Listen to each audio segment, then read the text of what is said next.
I only accept apologies at 10:45 p.m. And what happened next terrified me. The grandfather clock in the hall chimed, a mournful sound that echoed through the otherwise silent house. 9 o'clock, an hour and 45 minutes. An hour and 45 minutes until the apology. My name is Elias Thorne and I have a condition, or perhaps a ritual. It started, well, it doesn't matter when it started. What matters is that I only accept apologies at 10:45 p.m. Precisely.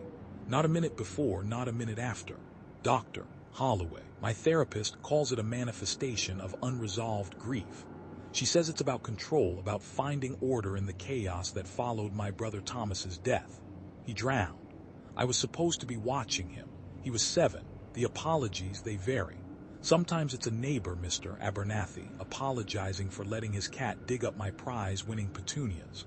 Other times it's someone more troubled. People I don't even know, drawn to me by some unseen force, compelled to confess and seek absolution.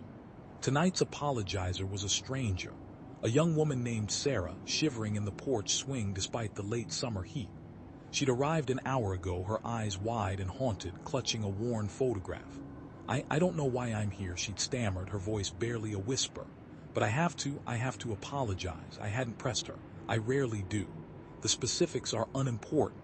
It's the act itself, the precise utterance of I'm sorry, at the appointed time, that matters. It's the ritual that holds something at bay.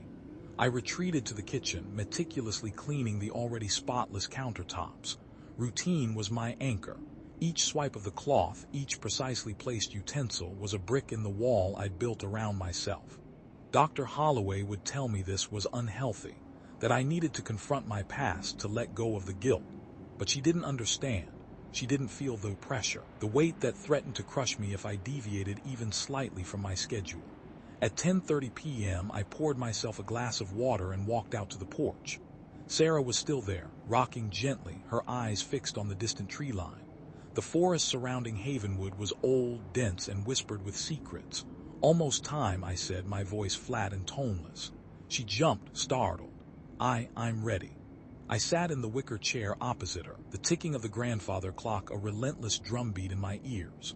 The air grew heavy, thick with an almost palpable tension. It always did at this time. 10:44 p.m. I glanced at my watch. A minute to go. Sarah's breathing quickened, her knuckles white as she gripped the photograph tighter. 10:45 p.m. I'm sorry, she choked out, her voice cracking. I'm so sorry for what I did to him. The air vibrated. A wave of nausea washed over me, but it was done. The apology was given. I nodded curtly. You are forgiven. Sarah slumped back against the swing, relief flooding her face. She looked lighter, as if a burden had been lifted. Thank you, she whispered. Thank you. She stood up, handed me the photograph. It was a picture of a young man smiling brightly. Underneath, in faded ink, was a name, Daniel. He can rest now, Sarah said, her eyes filled with tears. He can finally rest. She walked away, disappearing into the darkness. I watched her go, a knot of unease tightening in my stomach. This was different. The apologies were usually vague, impersonal. This one felt targeted. I went inside, placed the photograph on the mantelpiece next to the one of Thomas. 2 young men lost too soon. The next morning, Detective Inspector Mallory arrived. He was a stocky man with a weathered face and eyes that missed nothing. He introduced his partner, Officer Miller, a young, eager cop who looked like he'd barely graduated from the academy. Mr. Thorne, Mallory said, his voice gravelly. We're investigating the disappearance of a young woman named Sarah Jenkins. My heart lurched. I don't know anyone by that name. Mallory raised an eyebrow. She was seen entering your property last night. Nobody's seen her since. I swallowed hard. She came here. She needed directions. I gave them to her and she left. It was a lie, a clumsy one, but I couldn't tell him the truth. Not about the apologies, not about the ritual. He'd think I was insane. Is that so? Mallory said, his eyes narrowed. And what time did she leave, Mr. Thorne? I don't remember exactly. Late. After 10, I think. Mallory glanced at Officer Miller, who was taking notes. We found this in the woods near your property. He held up a tattered piece of fabric. Recognize it. It was a piece of Sarah's dress. The one she'd been wearing last night. No, I said, my voice barely a whisper. Mr. Thorne, Mallory said, his voice hardening.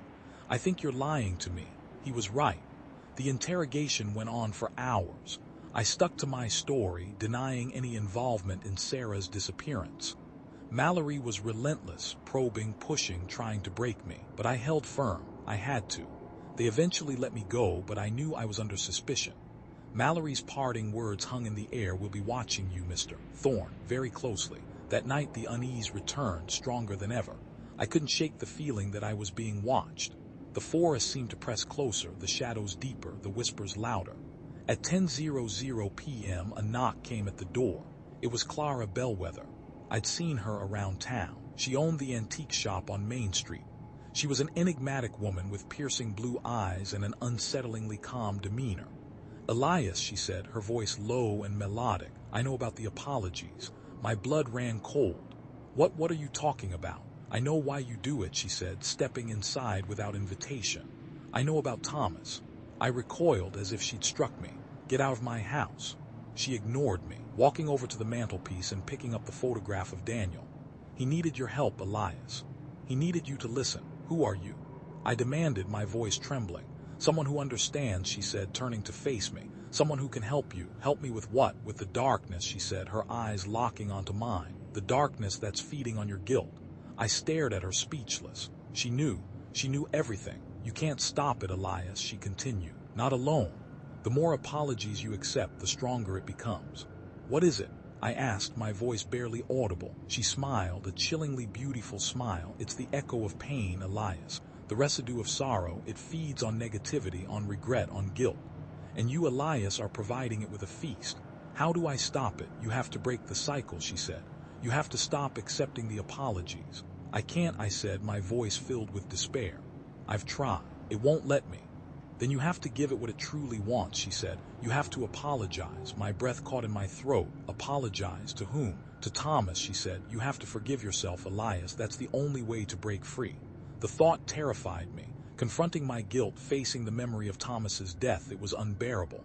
"I can't," I repeated, shaking my head. "I just can't." Clara sighed. "Then you're doomed, Elias. Doomed to repeat this cycle forever. Doomed to feed the darkness until it consumes you." She turned to leave. "Think about it, Elias," she said, pausing at the door. "The clock is ticking." She was gone. I stood there, alone in the silence, the weight of my guilt crushing me.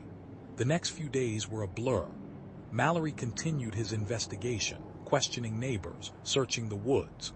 I knew it was only a matter of time before he found something that would tie me to Sarah's disappearance. But my mind was focused on something else. Clara's words echoed in my head. "You have to apologize."